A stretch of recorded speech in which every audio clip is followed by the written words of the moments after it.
Day 9. Spiders and snakes, two of nature's most notorious creatures that send chills down the spine of even the bravest explorers. But today, we're not just talking about them.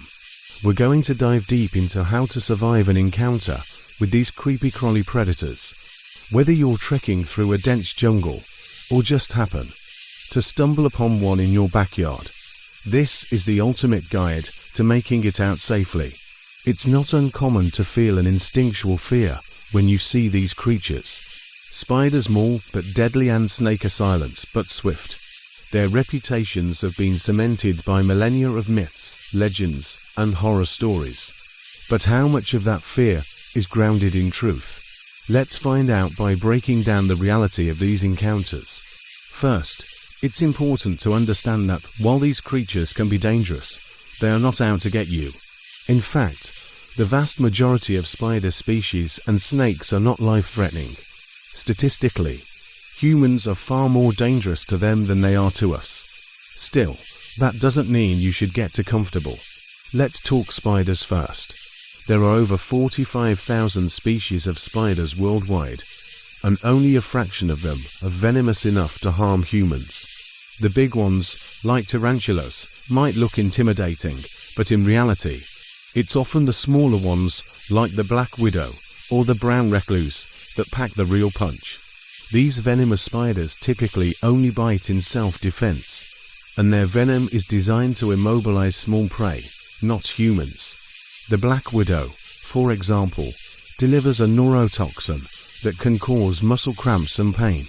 It's rarely fatal, but it's still best avoided. So, what should you do if you encounter a spider? The answer might surprise you. In most cases, simply stepping back and giving the spider space is enough. They're not going to chase you down.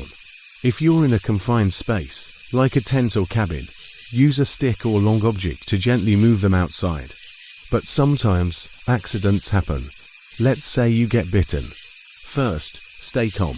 If you suspect the spider was venomous, clean the bite area with soap and water. Then apply ice to reduce swelling. Seek medical attention if the bite area becomes increasingly painful, red, or if you start feeling symptoms like dizziness or difficulty breathing. It's important not to panic, as most bites from venomous spiders can be treated effectively if addressed quickly. Now, let's move on to snakes. Snakes are even more feared than spiders, and for good reason. While most snakes are non-venomous and prefer to avoid humans altogether, the venomous species like cobras, vipers, and rattlesnakes can be dangerous if startled or threatened. Venomous snakes generally don't bite unless provoked.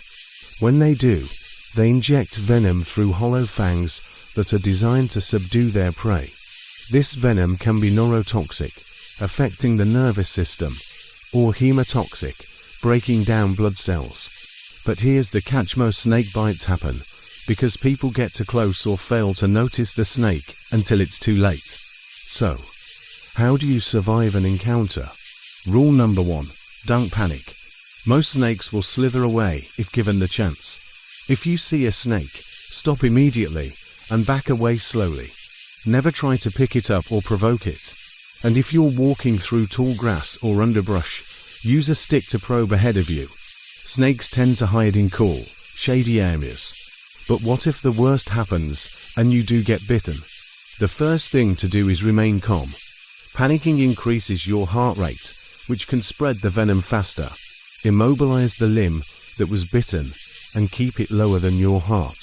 And whatever you do, don't try to suck out the venom or apply a tourniquets or myths that can make the situation worse. Your goal is to get to a hospital as soon as possible.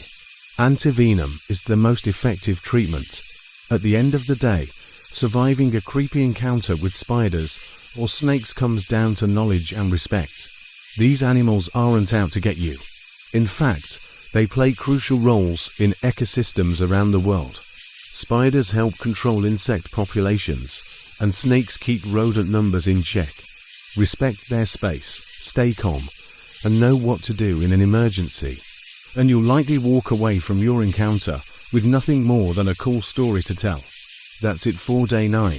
Make sure to check back for day 10 tomorrow, where we'll be diving into another wild challenge. And as always, stay safe, stay prepared, and keep exploring. If you enjoyed today's episode, hit that like button, subscribe, and let us know in the comments about your own creepy encounters. See you tomorrow.